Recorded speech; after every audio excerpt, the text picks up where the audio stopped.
பரிசுத்த நாமத்திற்கு ஸ்தோத்திரம். இன்றைய வேத வசனம், துதிக்கு பாத்திரராகிய கர்த்தரை நோக்கி கூப்பிடுவேன், ஆதலால் என் சத்துருக்களுக்கு நீக்கலாக்கி ரட்சிக்கப்படுவேன். ஏசப்பா என்ன சொல்கிறாங்க தெரியுமா? இதில் தாவீது ரொம்ப கஷ்டப்பட்டிருப்பாங்க.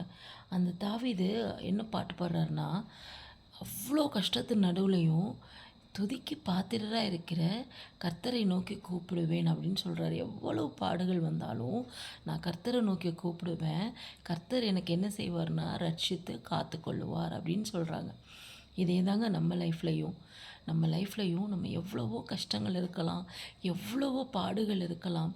நம்ம போகிற இடத்துல வருகிற இடத்துல எல்லா இடத்துலையும் நமக்கு பாடுகள் நிறைய இருக்கலாம். ஆனால் ஆண்டவர் கிட்ட போய் அவர்கிட்ட நம்மளுடைய பாடுகளை, நம்ம அழுகையின் மூலமாக எதனால நம்மக்கிட்ட இருக்கிற கஷ்டங்களை ஏசப்பா கிட்ட நீங்கள் ஒப்படைச்சிங்கன்னா அவர் நம்மளை நம்முடைய சத்துருக்களுக்கிருந்து மீட்டு காத்து கொள்ளுவார். ஸோ நம்ம வாயில் எப்பயுமே ஏசப்பாவோட துதியின் சத்தம் இருந்து கொண்டே இருக்கணும். நம்ம துதிக்க தேவன் நம்மளுடைய எல்லா பாடுகளிலிருந்தும் நமக்கு விடுதலை கொடுப்பார். இப்போது நம்ம சில நேரங்களில் நினைப்போம், ஐயோ நமக்கு ஏன் இந்த பாடுகள் ஏசப்பா, ஏன் இந்த கஷ்டம் ஏசப்பான்னு நினைப்போம்.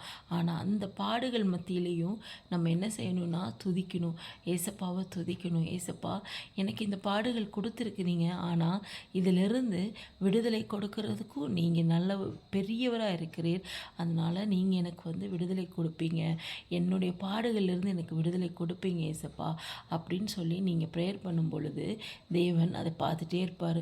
என் பிள்ளை எவ்வளோ கஷ்டம் வந்தாலும் என்னை நோக்கி கூப்பிட்றான், அதனால் நான் அவனுக்கு எல்லா கஷ்டத்தில் நீக்கலாக்கி விடுதலை கொடுப்பேன். அவன் அந்த கஷ்டத்திலிருந்து விடுதலை கொடுத்து அந்த சத்துருக்களுக்கு முன்பாக உன் தலையை எண்ணெயால் அபிஷேகம் பண்ணுவார். அப்போது நீங்கள் அந்த இடத்துல உயர்ந்து நிற்பீங்க. அதனால் எந்த பாடு வந்தாலும் கலங்காதீங்க. ஏசப்பா கிட்ட உங்களுடைய கஷ்டங்களை எடுத்து சொல்லுங்கள். துதியின் சத்தத்தோடு ஏசப்பா கிட்ட சொன்னால் சீக்கிரமாக அதிலிருந்து விடுதலை கிடைக்கும். இயேசுவின் நாமத்தில் ஆமென்.